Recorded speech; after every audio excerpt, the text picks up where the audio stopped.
time for a scrapbook process video.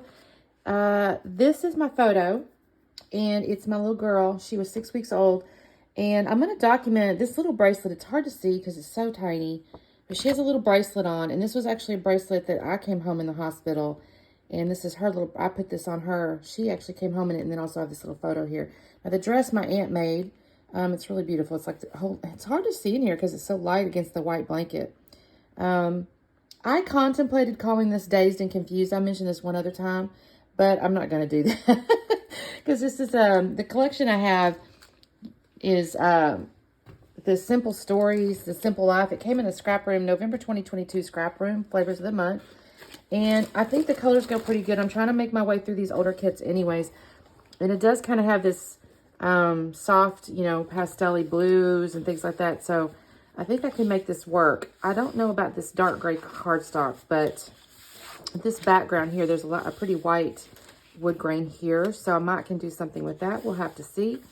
I have to see kind of how I'm going to work this out because I like the stripes.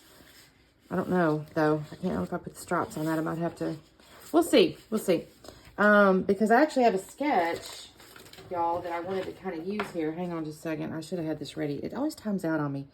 It's Scrapper Sketch 65, and it has these two papers. So maybe that does end up having to go. Maybe I'll get a cream cardstock. I may do that. Two papers, and then there's this photo in the middle with, you know, a bunch of different little layers. But I like it because it had the butterflies. And, of course, there's little butterflies here. So maybe I'll end up cutting these out. That might work. Because this has little florals. I don't know. It's got one butterfly, but not very many. So maybe what I can do is use this. I'm not going to use wood grain. I'd have to use that. I don't know, y'all. Maybe I'll cut out. I have to think on this one because this one's a little tricky. I could do the butterflies over here and then the white here. I don't know. I'm going to think on this just a minute because I do want to do this photo, but I like these butterflies. So I don't know. We'll come back on in a second after I have figured it out. Well, y'all, I went back and forth on this, and I finally did decide to go ahead and use that gray cardstock because I thought to myself, you know what? They've curated that with this collection. Let's just use it. And so then with that decision made, I decided I did like that wood grain on the right-hand side because in my head I go, I think a title's going to show up better on that. And I just felt like it'd look a little cleaner. And then, but I did love those butterflies, y'all. So I went ahead and decided to use the butterflies on the left-hand side. And I actually really like how this turned out. I think it looks really cute. Which that meant with, as it relates to the papers for the photo mats and whatnot, I ended up with, I did use the other piece of gray cardstock. I kind of cut the middle out actually because I'm going to try to use that one more time. And I matted my photo with also a little floral. And so I have her photo matted. I did go ahead and photo mat that off camera there. So now what I'm going to do is this little banner, it's like the darker color on the sketch there. I'm going to use this darker photo paper for that. And so I'm just kind of marking it to see about where it needs to be. It's just eyeballing it. I'm not measuring it or anything. And I'm going to trim that up. And then that leaves me with my one other piece of paper, y'all, for the other two little pieces that go behind the photo mat. So I'll get into that in just a second. I'm just going to kind of cut this little banner here. I just use my scissors and, you know, fold it over and do that. It's not real precise, but, you know, looks good enough. And then, honestly, so after I had kind of gone back and forth and vacillated on this darn thing, I ended up going pretty fast here. I also decided to go ahead and ink the edges of the papers with the Distress Oxide, what is that, the Smoke, I think, or something like, it's a gray. And I've already done the two pieces that I glued down already, so you may have seen me do the very end of that. And then now I'm just going to do these little pieces of paper that are going to go behind the photo. And so, yeah, so this is my last piece of paper, and I'm about to cut into it, which kind of hurts my feelings for these two little pieces, but at the same time, I'm like, Christine, you got to cut your paper. So I'm going to make the other two little pieces of kind of the offset layers out of this paper, and it's the green, I don't know what that pattern would be called. It's like a little lattice looking pattern, and then the stripe I think turns out really pretty on the as the smallest little piece under the left hand side of the photo there. So you can kind of see, I'm sorry I'm a little bit off camera here, but my cutter's off camera, so that's where we are. So you can kind of see where that's heading, and then I'm going to have my little stripe piece here. I'm just going to go ahead and tell you real quick. This little picture here, I was bound and determined when my daughter got born. I was bound and determined I was going to have a picture made of her once a month for the first year. And I did, y'all. This is back in the day before digital. Well, I don't know if it's before digital, but it's before we could afford digital. Let's put it that way. And I think it was Sears had like a little photo studio, and you could go and you basically got one pose for like 20 bucks or something like that, you know. And then I feel like maybe JCPenney or Walmart even had something kind of similar. And it wasn't that I needed real high end, you know, I wanted professional photographs, but nothing necessarily real high end. I just wanted something to document her growth. And I am so grateful I did that, because my goodness, they do grow that first year, don't they? And I'm lucky. I do have a picture from every month. Now this one's a 6 week. So I did have a 4 week. So I had a 6 week. I technically didn't have a 2 month, but I wanted the 6 week because there's a baby picture of me at 6 weeks wearing this same little bracelet and stuff. So I kind of wanted that on purpose. I have that in her baby book with my picture. That's not technically a scrapbook. And I don't know if I have any more of just the one of me. I'll have to go look now that I think about it, because I know I have one of her and one of me in the very same bracelet at the very same age. So that was kind of the main reason for the 6 week old photo here. This is the picture that I was thinking of when I made a comment the other day about the Dazed and Confused, but it's just so sweet, and I wanted to just make it look pretty and sweet. So I don't think Dazed and Confused is the would be the right title here. And she's just kind of staring right at the camera. Now I've done matted all my photos, and then I realized I wanted to use that blessed title, and I realized I got a little far to the right. Part of the sketch, it is correct in a sense, like with the location, but for my little title to work, I'm going to have to shift it to the left just a little bit. And I'm going to go ahead actually and also use our family. Now I think, you know, maybe that's intended to be like with a picture of a full-on family, like a group of people. But in my mind, I go, you know, she did bless our family. Our family is blessed. So I'm going to go ahead and throw our family on there because I think it's real cute. And it fits real nicely too between that L and that D. And then let's see what else I got going on here. Oh, this is where I'm going to pull out the little ephemera. So there's a couple of butterflies. There's only 2 butterflies. And then there's a little bee. So I go ahead and use the 2 butterflies and the bee.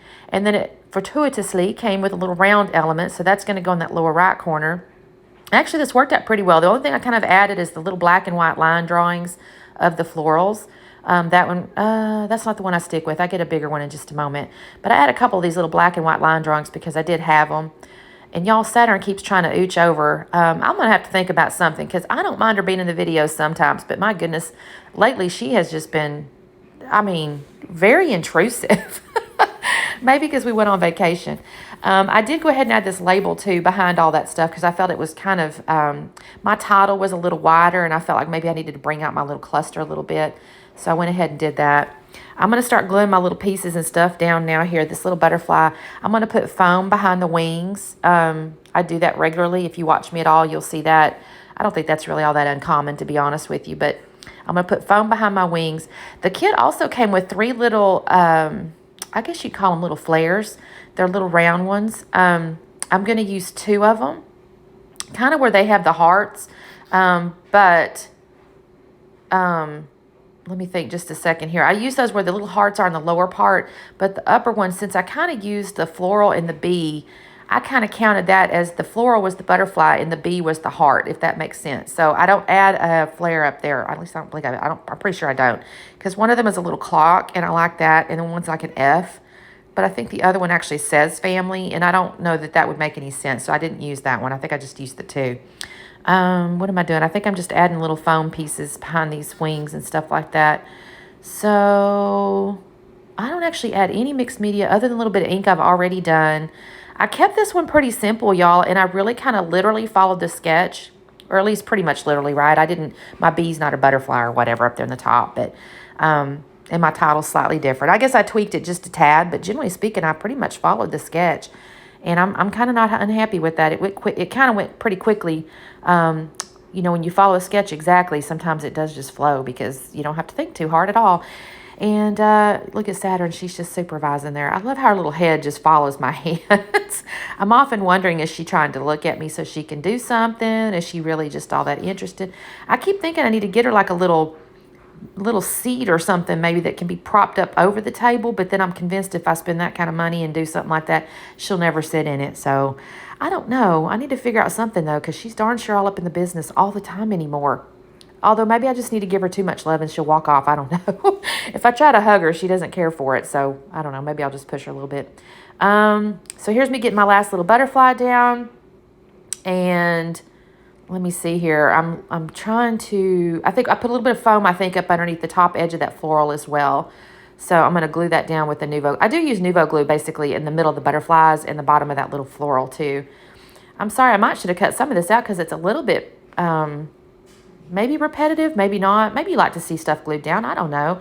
Y'all let me know. I probably should be telling y'all a funny story or something, but there's just not much else to tell you about this picture other than I did go get those pictures made. And I will tell you though, we used to go get those every month. And the best one, I think that, not the best photo, but the best experience at one point was she was 8 months old and we had got this, my friend had a little Dallas Cowboy cheerleader outfit. So I had her pictures made in that and she was so cute, y'all. And this is back before her eyes turned green. So they were blue yet still. So she had red hair and blue eyes and she had this little outfit on. And my sister was kind of pushing her around through the mall and everybody was like stopping her and telling her how cute she was. She was a cute little baby, y'all. I'm not going to lie. She was a cute little old baby. And I always had those little headbands, too. The little headbands with the bow. You can see it in this picture. She had one for every outfit, y'all. She had so many clothes. It was ridiculous. I did go ahead and write up underneath this title here, Brooke at 6 weeks old. I'm debating on where to add the stuff about the bracelet. I may have to add that to the back because I don't mess up my design here. But anyway, here's the slowdown. Thank you guys so much for watching. I really appreciate it. And I'll send a copy of this to my daughter, see if she likes it too. We will see y'all next time. And don't forget to like and subscribe and all the good things. And, of course, on Instagram, I'm Scrapping Harden. I also have a Pinterest. I don't know if y'all ever go there, but you can go there, and I put stuff out there too sometimes. We will see you next time. Bye-bye.